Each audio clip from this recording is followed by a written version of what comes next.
So hello friends. तो आज की इस वीडियो में हम बात करने वाले हैं master class with super investors का चैप्टर 1। और यहाँ से हम पूरी सीरीज स्टार्ट कर रहे हैं कि जहाँ पे बुक के जितने भी चैप्टर्स हैं, I think 11 chapters are there. तो वो सारे के सारे चैप्टर्स को हम डिटेल में स्टडी करने वाले हैं। और यहाँ पे हम जो इन्वेस्टर है, सुपर इन्वेस्टर है, उनकी जर्नी के बारे में भी बहुत कुछ जानने वाले हैं। बट यहाँ पे एक चीज़ हमें ये भी देखना है कि जब सुपर इन्वेस्टर हो या मैं हूँ, अगर कुछ किसी भी तरह का अगर स्टॉक का अगर हम कहीं पे नाम ले रहे हैं तो वो सिर्फ और सिर्फ एक एजुकेशन पर्पज़ के लिए है कि जो इन्वेस्टर है, सुपर इन्वेस्टर जो है, उन्होंने कैसे अपनी जर्नी जो है वो स्टॉक के साथ जिया है, कैसे अपनी वेल्थ बनाई है, कहाँ पे उन्होंने पैसे खोए हैं, ये सारी चीज़ें हम डिस्कस करेंगे। तो उसके लिए हमें कभी कभार हमें स्टॉक का नाम लेना पड़ेगा। तो वो स्टॉक का जो नाम कहीं पे भी अगर लिया हुआ है तो उसको किसी भी तरह का रिकमेंडेशन आपको नहीं समझना है और सिर्फ उसको एस एन एजुकेशन पर्पस के लिए ही आपको उसको देखना है। तो I think with that disclaimer we can start. तो यहाँ पे सबसे पहला जो चैप्टर है वो है रमेश दमानी के ऊपर, जिसके बारे में हम यहाँ पे पूरा हम इस चैप्टर के वीडियो में हम यहाँ पे डिस्कस करने वाले हैं। तो उससे पहले थोड़े बहुत अनाउंसमेंट है। मतलब पहले तो हम चाहते हैं कि हमने ट्विटर पे भी हमारा अकाउंट है, उसकी जो लिंक है वो आपको यहाँ पे दिख रही है। तो अगर आप फॉलो करोगे तो हमें भी अच्छा लगेगा कि आपने हमें ट्विटर पे फॉलो किया है या तो एक्स पे। दूसरा अनाउंसमेंट ये है कि हम चाहते हैं कि हम जो भी बुक्स डिस्कस कर रहे हैं तो उसमें आफ्टर मतलब कि जैसे ही हमारा बुक का डिस्कशन खत्म हो जाए उसके बाद हम चाहते हैं कि उसको उस जो बुक है उसको हम गिव अवे करें अपने सब्सक्राइबर के लिए, हमारे यूज़र के लिए, हमारे व्यूअर के लिए। तो उसके लिए अगर आपके पास कोई अगर बेहतरीन आइडियाज़ है तो प्लीज़ आप कमेंट सेक्शन में डालना। मैं ट्राई करूँगा उसमें से कुछ आइडिया जो है वो इम्प्लीमेंट करने का। और जैसे ही नेक्स्ट सीरीज़ जब हम स्टार्ट करेंगे तो वहाँ पर हम बुक गिव अवेज भी स्टार्ट करेंगे हमारे सब्सक्राइबर के लिए। तीसरा अनाउंसमेंट ये था या तो रिक्वेस्ट है ये हमारी तरफ से कि हमें by the end of this video series मतलब हमें एटलीस्ट 10,000 सब्सक्राइबर तक हमें पहुंचना है। ये हमारा एक बेस टारगेट है जो अभी हम लेके चल रहे हैं, क्योंकि इस मतलब ये जो बुक की सीरीज़ है और पास्ट में भी जो हमने बनाया हुआ है तो उसमें बहुत टाइम लगता है। मतलब वीकेंड में भी टाइम लगता है इसको जानने में, समझने में, उसका एक प्रेजेंटेशन मोड में आपको तैयार करने में और फाइनली उसका वीडियो बना के उसमें थोड़ा बहुत एडिटिंग करके उसमें आपको अपलोड करने में। तो ये बहुत सारी चीज़ों में थोड़ा हमारा टाइम जो है वो कंज्यूम होता है। तो हम एक्सपेक्ट करते हैं कि एटलीस्ट हम 10,000 सब्सक्राइबर जो है वो by the end of this video series जो है वो हम पहुँच जाए। तो उसके लिए हमें आपका सपोर्ट की बहुत बहुत ज़रूरत है। तो प्लीज़ आप हमें यहाँ पे भी हेल्प करना। और यहाँ पे हम बुक में अच्छा खासा डिटेल में डिस्कस करने वाले हैं। बट अगर आपको लगता है कि आपको और डिटेल में जानना है उस सुपर इन्वेस्टर के बारे में तो प्लीज़ आप बुक को परचेस करें। अगेन यहाँ पे हमारा किसी भी तरह का अफिलिएशन नहीं है ऑथर के साथ या सुपर इन्वेस्टर के साथ या किसी के साथ भी नहीं है। ये सिर्फ और सिर्फ एक एजुकेशन की पर्पज़ के लिए हम यहाँ पे ये सारी चीज़ें जो है वो डिस्कस कर रहे हैं। तो with that announcement we can now start moving towards the core content. तो यहाँ पे सबसे पहले तो हम जानते हैं कि सुपर इन्वेस्टर्स जिसके बारे में हम यहाँ पे जानने वाले हैं वो है मिस्टर रमेश श्रीचंद दमानी। उनकी एज अभी 66 जितनी है। एजुकेशन उन्होंने MBA कंप्लीट किया हुआ है कैलिफोर्निया स्टेट यूनिवर्सिटी USA से और करंटली वो डीमार्ट के चेयरमैन है। तो ये एक बेसिक स्नैपशॉट था। अभी हम आगे उनकी जो लर्निंग है जो उन्होंने डिस्कस किया है ऑथर के साथ बुक में, वो उसका जो क्रक्स है वो अभी हम स्टेप बाय स्टेप यहाँ पे हमें डिस्कस करने वाले हैं। तो सबसे पहले तो है कि उनको पर्सनली वो जो है वो पढ़ते बहुत है। मतलब उनकी रीडिंग हैबिट जो है वो उनको उनसे फादर से मिली है। तो उनके जो फादर थे वो भी बुक्स है, न्यूज़पेपर है, वेरियस मैगजीन्स है जो स्टॉक मार्केट या तो इकोनॉमिक के रिलेटेड है वो पढ़ते रहते थे। और उनको देख देख के ही रमेश दमानी जो है उन्होंने भी अपनी हैबिट जो है वो उन्होंने वहाँ से ली है। और बुक के अंदर ये भी मेंशन किया है कि रमेश दमानी के जो सन है वो भी अभी उनको देख देख के मतलब उनके अंदर भी वो रीडिंग की एक हैबिट इनकलकेट हो चुकी है। तो ये एक अगेन हमें यहाँ पे दिखाता है कि जो सुपर इन्वेस्टर है मिस्टर रमेश दमानी जो है उनका रीडिंग का हैबिट जो है वो बहुत ही स्ट्रांग है। और इन्वेस्टिंग में तो वो बहुत ही ज़रूरी है क्योंकि हमें कॉन कॉल्स पढ़ने हैं, एनुअल रिपोर्ट्स पढ़ने हैं, बाकी के जो इंडस्ट्री रिपोर्ट आती है या ऐसा कुछ भी अगर आता है तो वो सारी चीज़ें भी हमें पढ़नी है। तो इसीलिए अगर रीडिंग की अगर हैबिट आपके पास है तो एज एन इन्वेस्टर हम ऐसा बोल सकते हैं कि आप अच्छा करोगे, ऐसा पोटेंशियल रहता है वहाँ पे। तो ये था पहला लर्निंग। फिर जब उन्होंने अपनी इन्वेस्टिंग जर्नी स्टार्ट की तब तो आई थिंक वो USA में थे। बट उनके जो फादर थे उन्होंने $10,000 उनको यहाँ से USA भेजे थे मिस्टर रमेश दमानी को उस टाइम पे। तो उन्होंने यही बोला था कि अगर लेट से अगर आप $10,000 जो मैं आपको भेज रहा हूँ अगर वो आप अगर स्टॉक मार्केट में इन्वेस्ट करके अगर आप खो भी देते हो तब भी मुझे कोई दिक्कत नहीं है, बट मैं चाहता हूँ कि आप ट्राई करो। तो वहाँ पे जब मिस्टर रमेश दमानी ने वहाँ पे ट्राई किया इन्वेस्ट करने का। उन्होंने वेरियस स्टॉक्स में जितनी भी उनकी जो भी लिमिटेड अंडरस्टैंडिंग उस टाइम पे थी, उस हिसाब से जब उन्होंने इन्वेस्ट किया, बट एक्चुअली में हुआ ये कि उन्होंने जो पहला $10,000 था वो उन्होंने कम्प्लीटली मार्केट में गंवा दिया। ये उनका पहला लर्निंग मतलब वहाँ से स्टार्ट हुआ।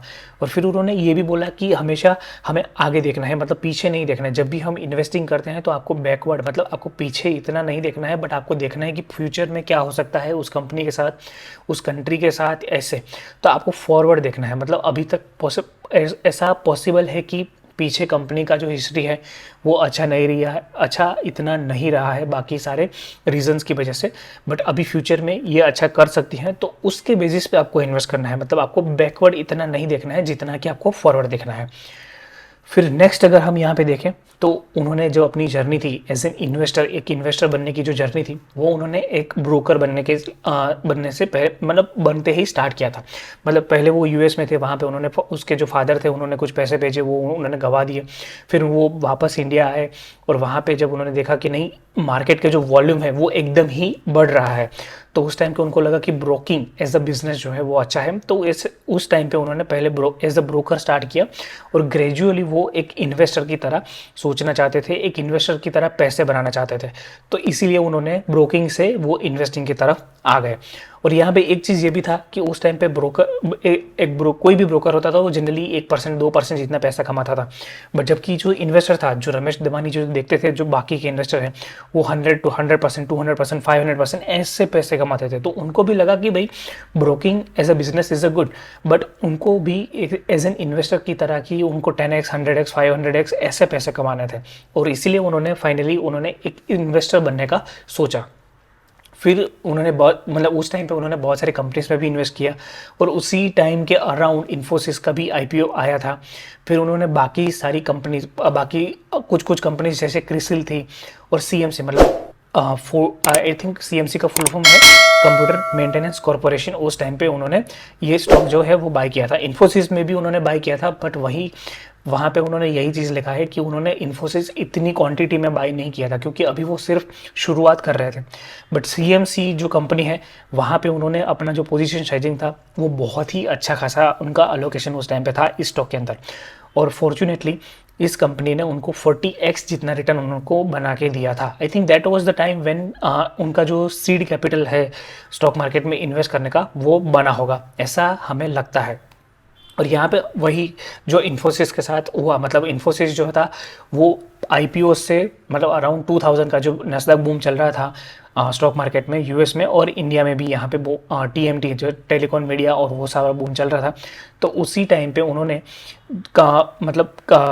ऐसा सीखा कि मतलब इन्फोसिस जो है उन्होंने मतलब 500x हो चुका था आईपीओ से लेके और 2000 तक, मतलब अराउंड 7 या तो 8 ईयर्स जितना हुआ होगा। और उतने में वो इन्फोसिस 500x हो चुका था और उसकी जो market capitalisation at the peak was 84,000 crore rupees, Indian rupees. तो ये भी था।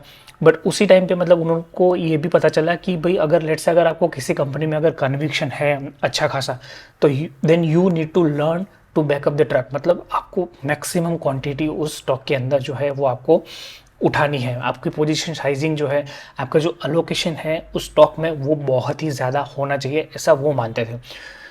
फिर नेक्स्ट अगर हम देखें तो एक टाइम पे, हाँ मतलब अगेन वही स्टोरी अभी भी चल रही है कि उस टाइम पे मतलब ऐसा ज़रूरी नहीं है कि वो किसी मतलब एक पर्टिकुलर फॉर्मेट फॉलो करते थे कि भाई मुझे फाइनेंशियल में 30% इसमें डालना है, फिर एफएमसीजी में मुझे 10% डालना है, ऐसा कोई उन्होंने पर्टिकुलर फॉर्मूला कभी उन्होंने यूज़ ही नहीं किया है।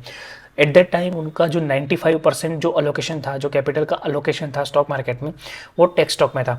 और उसका एक रीज़न ये भी है कि मिस्टर रमेश दमानी जो है उनका एक इंजीनियरिंग बैकग्राउंड भी रहा है, या तो आई थिंक टेक्नोलॉजी का बैकग्राउंड रहा है कि जहाँ पे उन्होंने एक टेक्नोलॉजी कंपनी में भी यूएस के अंदर उन्होंने काम किया था। और इसी की वजह से वो टेक्नोलॉजी के स्टॉक्स को, टेक्नोलॉजी कंपनीज को वो अच्छी तरह से समझते थे। और इसीलिए उनका जो कॉन्सेंट्रेशन था पोर्टफोलियो के अंदर, टेक्नोलॉजी स्टॉक्स के अंदर जो 95% कॉन्सेंट्रेशन था वो स्पेसिफिकली इसी के वजह से था। तो ये भी चीज़ हमें याद रखनी है। फिर नेक्स्ट अगर हम देखें तो उन्होंने एक चीज़ ये भी बताया है कि उन्होंने बहुत सारे लोग स्टॉक मार्केट में ऐसे देखे हैं कि जिन्होंने अच्छा खासा पैसा बनाया है स्टॉक मार्केट से, अच्छा खासा कैपिटल जो है वो उन्होंने ग्रो किया है। बट द थिंग इज़ कि जब वो बारी आती है ना अपना जो कैपिटल है जो आपने बनाया है, प्रॉफिट बनाया है, उसको जब प्रोटेक्ट करने की जब बारी आती है, तभी बहुत ही कम लोग ऐसे होते हैं जो उसको प्रोटेक्ट कर पा सकते हैं। तो इसीलिए उन्होंने यहाँ पे एक एडवाइस यहाँ पे वो भी दिया हुआ है बुक के अंदर कि आपने जो भी कैपिटल ग्रो किया है स्टॉक मार्केट से या किसी भी तरह से, उसको आपको प्रोटेक्ट करना सीखना पड़ेगा, तभी आप एज एन इंडिविजुअल आपकी जो वेल्थ है वो सारी ग्रो होगी। फिर नेक्स्ट है कि उन्होंने मतलब अभी थोड़ा हम एडवाइस वाले पार्ट पे भी जा रहे हैं, तो यहाँ पे उन्होंने एक चीज़ ये भी बोला है कि जब बेयर मार्केट आता है तो आपको बाय करना है, मतलब उसी टाइम पे ही आपको बाय करना है ज़्यादा। फिर उन्होंने बोला है कि दूसरा स्टेप है कि आपको पेशेंट बनना है, मतलब एक बार आपने बेयर मार्केट में बाय कर लिया, आपने पोजीशन जो अपना लेना था वो ले लिया है, ये सारी चीज़ें कंप्लीट होने के बाद आपको पेशेंट होना है। मतलब ऐसा ज़रूरी नहीं है कि जैसे ही आपने बेयर मार्केट में बाय किया, अच्छा खासा पैसा आपने लगा दिया, बस दूसरे ही दिन से अभी बुल मार्केट स्टार्ट हो जाएगा, नहीं, ऐसा ज़रूरी नहीं है। बुक के अंदर उन्होंने मेंशन किया है कि जहाँ पे मतलब बेयर मार्केट में आई थिंक अराउंड 2008 में जब ग्लोबल फाइनेंशियल क्राइसिस चल रहा था, उस टाइम पे उनको लगा कि नहीं, अभी तो ये बॉटम ऑलमोस्ट बन चुका है। उस टाइम पे उन्होंने कुछ पैसे आई थिंक कैपिटल वहाँ पे जो है वो लगाया था। अभी वो कैपिटल लगाने के बाद वापस से मार्केट जो है वो 30% और गिर गया। अभी आप सोचने की बात है कि मतलब ऑलरेडी जो मार्केट गिरा था वहाँ से भी 30% और गिर गया, और फिर after some time bull market का धीरे धीरे शुरुआत वहाँ पे हुआ था। तो ये यहाँ पे हमें ये चीज़ ये देखनी है कि बेयर मार्केट में हमने बाय कर लिया, फिर हमें थोड़ा पेशेंट रहना है और उसके बाद हमें बुल मार्केट में राइड करना है, ये चीज़ हमें हमेशा याद रखनी है। फिर नेक्स्ट उन्होंने ये भी एक चीज़ हमें बताया है कि हमें एक सेल्फ लिमिटिंग माइंडसेट जो हमारा रहता है उससे हमें बाहर आ जाना है। मतलब सेल्फ लिमिटिंग मतलब क्या बात है कि यहाँ पे वो ऐसा बोलना चाहते हैं कि जब भी हम किसी स्टॉक में पोजीशन लेते हैं और लेट से अगर हमें 20% 50% का अगर अमूक मिल जाता है, या तो लेट से अगर हमारे बाइंग प्राइस से अगर डबल भी हो जाता है, तो हम क्या करते हैं कि हमारे विनर्स को जो है हम उसको कट करना स्टार्ट कर देते हैं, हमारी पोजीशन को ट्रिम करना स्टार्ट कर देते हैं, हम प्रॉफिट जो है वो ऑफ द टेबल लेना चाहते हैं। तो यहाँ पे रमेश दमनी भी हमें यही बताना चाहते हैं कि हमें सेल्फ लिमिटिंग, मतलब ऐसा ज़रूरी नहीं है कि अगर आपने किसी कंपनी में इन्वेस्ट किया है और लेट्स से अगर वो डबल हो गया है तो अभी उससे ज़्यादा वो बढ़ेगा नहीं, नहीं ऐसा नहीं है। हमें देखना है कि कंपनी की मार्केट कैप क्या है, उसकी अपॉर्चुनिटी क्या है, और उस हिसाब से हमें उस स्टॉक के अंदर बने रहना है। तो हमें ये सिर्फ सेल्फ लिमिटिंग वाला जो माइंड सेट है उससे हमें बाहर आ जाना है। फिर नेक्स्ट उन्होंने बोला है कि अगर लेट्स से अगर 100 बैगर को अगर राइड करना है तो वो कैसे होता है और क्या होता है, कैसे बाय करते हैं, कैसे आइडेंटिफाई करते हैं, ये सारी चीज़ें यहाँ पे उन्होंने डिस्कस की। तो यहाँ पे जनरली उन्होंने मल्टीपल स्टॉक्स के मतलब लीकर स्टॉक जो है उसके बारे में यहाँ पे उन्होंने बात किया है। तो यहाँ पे अगर उन्होंने स्पेसिफिकली अगर हम देखें तो एक आई थिंक मैकडॉल करके कंपनी है जिसका उन्होंने यहाँ पे हमें जिक्र किया है। तो यहाँ पे उन्होंने वही बोला है कि लेट्स से अगर आप वहाँ पे पहले तो हम ये समझते हैं कि उन्होंने आइडेंटिफाई कैसे किया। उस टाइम पे मैकडोल जो था वो somewhere around 160 crore market cap पे पूरी कंपनी जो है वो मिल रही थी। तो उस टाइम पे उन्होंने ये स्टॉक बाय किया था मैकडोल करके जो कंपनी थी उसको, और फिर उनको पता था कि भाई इंडिया में तो अभी बहुत सारी मतलब अपॉर्चुनिटी है लिकर स्टॉक को लेके, अभी बहुत सारे लोग जो ऐसे भी हैं जो कंज्यूम नहीं करते हैं, और जैसे जैसे इनकम इंडिया में डिस्पोजेबल बढ़ती जाएगी वैसे वैसे लिकर की जो डिमांड है वो भी बढ़ती जाएगी। तो यहाँ पे उन्होंने ये भी बताया है कि जैसे ही आप किसी 100 बैगर को अगर आपको पालना है तो पहले तो आपको यही समझना है कि जब भी वो अपॉर्चुनिटी साइज मतलब वो पूरा कैप्चर नहीं कर लेता तब तक वो स्टॉक जो है उसको आपको चलने देना है। दूसरा यहाँ पे ये भी बोला है कि स्टॉक जो है चाहे कोई भी स्टॉक हो, अगर मार्केट गिर रहा है तो आपका जो स्टॉक है भले ही वो कितना भी अच्छा है वो भी साथ में गिरेगा, तो उसके लिए भी आपको रेडी रहना है। प्लस अगर कोई स्टॉक अगर सिर्फ और सिर्फ अगर एक्सपेंसिव हो जाता है वैल्यूएशन वाइज तब भी आपको उसको बेचना नहीं है। ये चीज़ हम आगे भी यहाँ पे डिस्कस करने वाला है। बट अगेन यहाँ पे उन्होंने जो बुक के अंदर बोला है कि वो रिग्रेट उनको रह गया है वो यही है कि वो कुडंट बैकअप दी ट्रक, मतलब कि उनको इतनी क्वांटिटी वो नहीं ले पाए उस टाइम पे। और बुक के अंदर भी आई थिंक उन्होंने मेंशन किया है कि वो उस टाइम पे भी कैपेबल थे कि वो 10% जितनी उस कंपनी मतलब मैकडॉवेल के 10% भी वो परचेस कर सकते थे, बट उन्होंने नहीं किया। बट उन्होंने आई थिंक थोड़ा बहुत पोजीशन उसमें लिया था और उसमें अच्छा खासा पैसा उनका बना है।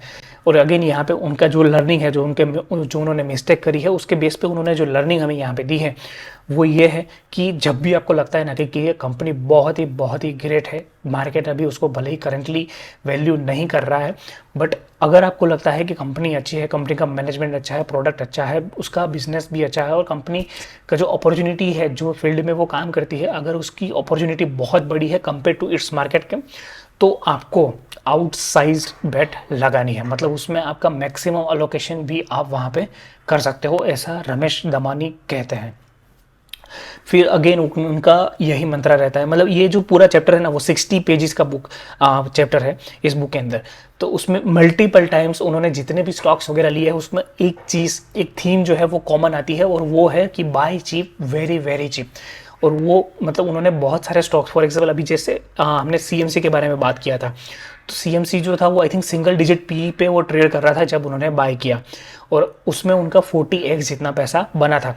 तो उनका यही कहना है कि अब जब भी आपको बाय करना है तो एक चीज़ हमेशा याद रखनी है कि आपको बहुत ही डिस्काउंटेड प्राइजेस पे आपको स्टॉक्स लेने हैं, ये उनका मंत्रा है। फिर अगेन जैसे हमने पहले बोला, तो वो कभी भी जैसे भी किसी भी कंपनी में इन्वेस्ट करना स्टार्ट करते हैं तो वो हमेशा मार्केट कैपिटलाइजेशन को ध्यान में रख के, मतलब यही उनका पहला क्राइटेरिया, पहला फिल्टर रहता है कि जहाँ से वो स्टार्ट करते हैं किसी भी कंपनी को देखने के लिए। अगर लेट्स से अगर किसी कंपनी का मार्केट कैप ही बहुत ही ज़्यादा है, लेट्स से अगर टाइटन का अगर हम देखें तो समवेयर अराउंड 3 या 4 लाख करोड़ के आसपास उसका मार्केट कैप जो है वो अभी पहुंच गया है, तो ऐसी कंपनी में जनरली वो इन्वेस्ट नहीं करते, वो बहुत ही छोटी कंपनी में इन्वेस्ट करते हैं। अराउंड आई थिंक उन्होंने बुक के अंदर जो मेंशन एक रफ फिगर दिया है वो है somewhere around 500 million USD to $1 billion, मतलब कि 4-5 हज़ार 7-8 हज़ार करोड़ के आसपास की वो कंपनीज जो है उसी में ही वो इन्वेस्ट करना प्रेफर करते हैं। बट ये अगेन कोई हार्ड एंड फास्ट रूल नहीं है, यहाँ पे भी वो कुछ फ्लेक्सिबल हो सकते हैं depending on the opportunity. But की पॉइंट इज कि वो हमेशा मार्केट कैप को पहले देखते हैं, उसके बाद वो इन्वेस्टिंग के लिए वो अगर किसी कंपनी को अगर स्टडी करते हैं तो फर्दर वो जाते हैं। बट पहला क्राइटेरिया है मार्केट कैप। फिर उनको मतलब यहाँ तक अभी जो उन्होंने बुक के अंदर भी डिस्कस किया है, तो आईटीसी और सुंदरम फाइनेंस ये दो स्टॉक ऐसे हैं कि जो अभी भी उनके पोर्टफोलियो में है, ऐसा उन्होंने बोला था। बट आई थिंक ये बुक जो है वो 2018 में आई थिंक लिखी गई थी, तो अभी के लिए मतलब एग्जिस्टिंग क्या है कि ये होल्ड कर रहे हैं कि नहीं ये हमें नहीं पता है। बट यहाँ पे उन्होंने एक चीज़ ये बताया कि आईटीसी और सुंदरम फाइनेंस वो बहुत सालों से होल्ड कर रहे हैं। बट यहाँ पे उन्होंने एक चीज़ ये बताया कि वो ये दोनों स्टॉक ऐसे हैं कि जिसको अभी तक उन्होंने, चाहे वो कितना भी एक्सपेंसिव हो गया, उसको कभी भी उन्होंने सेल नहीं किया है। फिर अगर हमें नेक्स्ट अगर देखना है तो अभी करंटली मतलब जैसे बुक के अंदर 2018 के हिसाब से जो उन्होंने दिया है वहाँ पे ऐसा बोला है कि उन्होंने क्विक हिल टेक्नोलॉजी करके एक स्टॉक है जो हमारे इंडियन स्टॉक मार्केट में लिस्टेड है। आई थिंक एंटीवायरस वगैरह, साइबर सिक्योरिटी, ये सारे फील्ड में कंपनी काम करती है। वहाँ पे उन्होंने थोड़ा बहुत इन्वेस्ट अभी कर रखा है, बट स्टॉक जो है वो पर्टिकुलरली इतना जो है चला नहीं है आफ्टर देयर इन्वेस्टमेंट।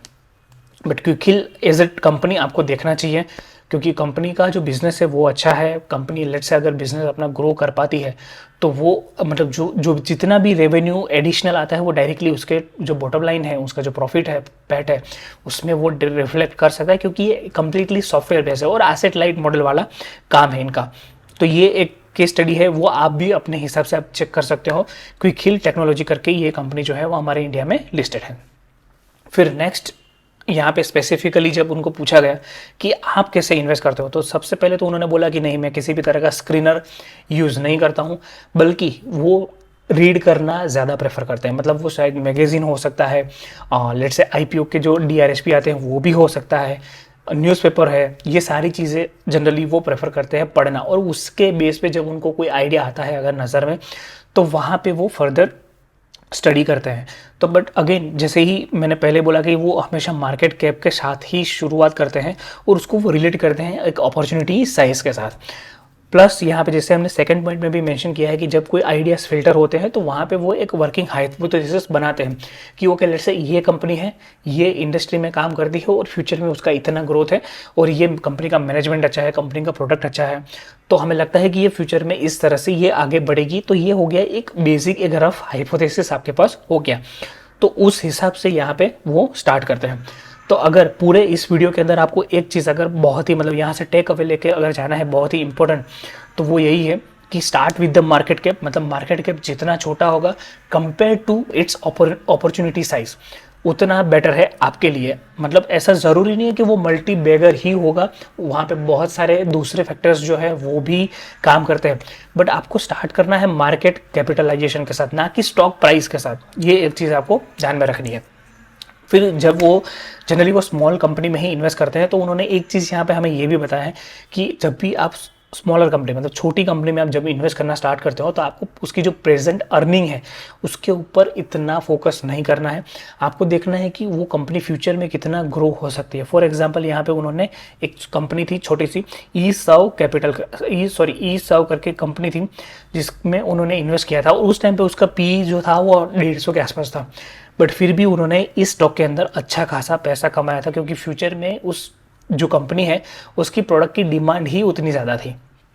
तो इसलिए हमें ये चीज़ हमें याद रखना है कि जब भी हम छोटी कंपनी में इन्वेस्ट करते हैं तो according to mister Ramesh Damani P ratio या तो प्रेजेंट अर्निंग के ऊपर इतना फोकस नहीं करना है, जबकि हमें फोकस करना है उसका पोटेंशियल क्या हो सकता है उसके बेस पे हमें बेट करना है।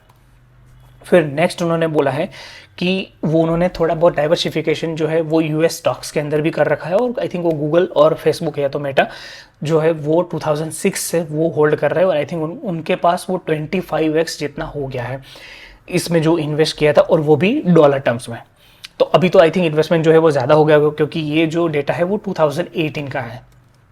फिर नेक्स्ट अगर हम वापस आए तो यहाँ पे उन्होंने यही बोला है कि हमारा जो मतलब इन्वेस्टमेंट में जब भी हम कोई भी पैसा कमाते हैं ना तो उसका जो हमारे पास जो प्रॉफिट आता है या तो लॉस आता है वो based on our judgement call होता है। मतलब we get paid for our judgement call, ये लाइन जो है वो बुक के अंदर लिखी हुई है। तो इसका मतलब यही है, तो हमारा जजमेंट जो है वो क्लियर होना चाहिए हमेशा। फिर उन्होंने मतलब जब ऑथर ने पूछा कि भाई आपने कभी कहीं पे भी स्टॉक में अगर किसी में पैसा लगाया था तो आपने कहीं पे लूज़ किया क्या, तो यहाँ पे उन्होंने MTNL का एग्जांपल हमें यहाँ पे दिया था कि जहाँ पे उन्होंने जो भी पैसा लगाया था MTNL में, आई थिंक महानगर टेलीकॉम निगम लिमिटेड करके कंपनी का जो नाम है, आई थिंक अभी भी लिस्टेड है ये कंपनी, वहाँ पे उन्होंने 80% जितना जो कैपिटल था वो उन्होंने लूज़ कर दिया था यहाँ पे। तो यहाँ पे मतलब ओवरऑल अगर उनका जो भी अभी तक का जर्नी रहा है स्टॉक मार्केट में, अगर उसको हमें 3 स्टेप में अगर हमें यहाँ पे अगर 3 डिफरेंट फैक्टर्स में अगर हमें डालना है तो उसको हम ऐसे बोल सकते हैं कि पहले तो आपके पास कन्विक्शन होना चाहिए जिस भी कंपनी में आप इन्वेस्ट कर रहे हो उसमें, मतलब आपका पर्सनल कन्विक्शन होना चाहिए। दूसरे किसी ने बाय किया है और उसने किसी जगह पे अगर पोस्ट किया है तो अगर उसके कन्विक्शन के बेस पे अगर आप इन्वेस्ट कर रहे हो तो वो शायद अच्छा ना हो, तो ये चीज़ यहाँ पे वो बोलते हैं। दूसरा है पोजीशन साइजिंग, मतलब ऐसा नहीं है कि आपने कोई कंपनी में इन्वेस्ट किया पर उसमें बहुत ही छोटी पोजीशन ली है, बहुत ही छोटा अलोकेशन लिया है क्योंकि आप श्योर नहीं हो, आपके पास उतना कन्विक्शन नहीं है। तो ये भी चीज़ हमें याद रखना है कि पोजीशन साइजिंग जो है वो प्रॉपर होनी चाहिए, आपको कैपिटल प्रॉपरली अलोकेट होना चाहिए। और तीसरा वो हमेशा ये बताते हैं कि इंडिपेंडेंट थिंकिंग होना चाहिए। जब भी किसी स्टॉक में, लेट से अगर आप MTNL में भी अगर आप इन्वेस्ट कर रहे हो बट अगर आपके पास एक डिफरेंशिएटेड इंसाइट है वहाँ पे कि नहीं, भले ही लोगों को ये लगता है बट मुझे लगता है कि MTNL एज अ कंपनी अच्छा करेगी फ्यूचर में या तो इतने फ्यूचर में क्योंकि बिकॉज ऑफ दिस, तो ये हो गया आपका एक इंडिपेंडेंट थिंकिंग, और उसी के बेस पे आपको कॉल लेना है। तो ये 3 चीज़ें वो ऐसा बोलते हैं कि आपके पास ज़रूरी होना चाहिए, conviction, position sizing and independent thinking. फिर नेक्स्ट जब उनको पूछा गया था आप कितना पढ़ते हो तो उन्होंने बोला कि भाई मैं साल में समवेयर अराउंड 100 एनुअल रिपोर्ट्स पढ़ते हैं। मतलब आप देख सकते हो कि वो कितना पढ़ते हैं, और ये तो सिर्फ एनुअल रिपोर्ट्स के बारे में हो गया। अगर हम बुक्स के बारे में, तो अभी हम बुक्स एंड न्यूज़पेपर के बारे में तो अभी हम बात भी नहीं कर रहे। तो यहाँ से हमें पता चलता है कि जो एक सुपर इन्वेस्टर होता है वो कितना रीड करता है एवरी डे। फिर जब पोर्टफोलियो कंस्ट्रक्शन के बारे में अगर हम बात करते हैं तो वो हमेशा यही बताते हैं कि आपको कंपनी के ऊपर फोकस करना है, नहीं कि आपको मतलब लेट से बहुत सारे पोर्टफोलियो मैनेजर ऐसा भी होते हैं कि जो लेट से अगर निफ्टी 50 में किस तरह का कंस्ट्रक्शन है कि लेट से FMCG में इतना परसेंटेज है, कैपिटल गुड्स में इतना परसेंटेज है, IT में इतना और फाइनेंशियल में इतना परसेंटेज, तो मैं भी अपना जो पोर्टफोलियो है उसी तरह से कंडक्ट करता हूँ। बट ऐसा बोलते हैं कि आपको ऐसा करने की ज़रा भी ज़रूरत नहीं है। आपको फोकस करना है कंपनी पे, जिस कंपनी में आपको इन्वेस्ट करना है, बस वही चीज़ आपको देखना है मेनली। फिर वो यहाँ पे ये भी बताते हैं कि बुल मार्केट के टॉप पे कैसा रहता है और बेयर मार्केट के बॉटम में कैसा रहता है। तो अगर लेट से अगर टॉप मतलब आपको लेट से अगर ये मतलब एकदम शॉर्ट नहीं है बट ठीक है कि जहाँ पे ये ऐसा बोलते हैं कि अगर लेट से बुल मार्केट अगर चल रहा है और अगर आपको आइडेंटिफाई करना है कि are we near at the top और नॉट, तो यहाँ पे लेट से अगर न्यूज़ फ्लो जो है वो अगर पॉजिटिव है और उसके जो रिस्पेक्टिव स्टॉक्स अगर वो नीचे जाते हैं तो आपको समझ लेना है कि बुल मार्केट का टॉप बन गया है। फिर अगर मुझे जानना है कि बेयर मार्केट का बॉटम कब बनता है तो बहुत सारी नेगेटिव न्यूज़ होगी वहाँ पे, और नेगेटिव न्यूज़ होने के बावजूद भी स्टॉक्स जो है वो ऊपर जाएंगे, तो आपको समझ लेना है कि बेयर मार्केट का बॉटम बन गया है। फिर उन्होंने अभी तक मतलब इन्वेस्टिंग में जहाँ तक उन्होंने देखा है तो वहाँ पे उन्होंने कमोडिटी और सिक्लिकल स्टॉक्स में कभी भी इतना इन्वेस्टिंग नहीं किया है, क्योंकि वो उतना समझते नहीं है, या तो मतलब उसी तरह का बुक में भी उन्होंने डिस्कस किया है। एंड फाइनली उनकी जो एडवाइस थी वो यही थी कि बाय द क्राइसिस, मतलब आप लेट से कोरोना जो फॉर एग्जाम्पल 2020 जो साल आया था उसमें हमारा जो स्टॉक मार्केट था वो 40-50% जितना गिर गया था, और 2008 का क्राइसिस आया था, फिर नस्दक बूम के बाद जो मंदी आई थी। तो उन्होंने यहाँ पे ये बोला है कि आपको बाय द क्राइसिस, मतलब आपको ऐसे टाइम पे बाय करना है। और फाइनली उन्होंने बोला है कि रीड अलॉट, मतलब जितना हो सके आप बुक्स पढ़िए, मतलब अलग अलग लेट से कि ऑथर के बारे में, या तो फिर जो न्यूज़पेपर आते हैं वो भी आपको पढ़ना चाहिए, मैगजीन्स जो आते हैं स्टॉक मार्केट के रिलेटेड या तो इकोनॉमी के रिलेटेड, वो सारे भी आपको पढ़ना चाहिए। तो ऐसा वो यहाँ पे बताते हैं। और फाइनली उन्होंने जब उनको पूछा कि आपकी 2 फेवरेट बुक्स कौन सी है, तो ये 2 बुक्स जो है वो उन्होंने बताया कि एक जो था वो वॉरेन बफेट के ऊपर था, कि जहाँ पे the making of an American capitalist, ये बुक जो है उनकी आई थिंक बायोग्राफी जैसा ही है, मैंने भी पढ़ा है ये बुक तो। और बाकी दूसरा बुक ये है the spirit of Saint Louis. तो ये दोनों बुक का उन्होंने फाइनली यहाँ पे हमें रिकमेंडेशन दिया था, और मतलब उनका पर्सनल लेवल पे उनको अच्छा लगा था। And so that was all. I hope कि वीडियो आपको अच्छा लगा होगा। इनकेस अगर आपको कोई डाउट है तो प्लीज़ उसको कमेंट सेक्शन में डालना, हम ट्राई करेंगे कि उसको हम रिजॉल्व कर पाएँ। और I think that was all. And if you like the video please video को लाइक कर दीजिएगा, और अपने फ्रेंड्स फैमिली के साथ भी उस वीडियो की लिंक जो है वो आप शेयर करें। और हमारा जो टारगेट है 10,000 सब्सक्राइबर का by the end of this video series, उसको भी आप हमें अचीव करने में हेल्प कीजिएगा। Thank you.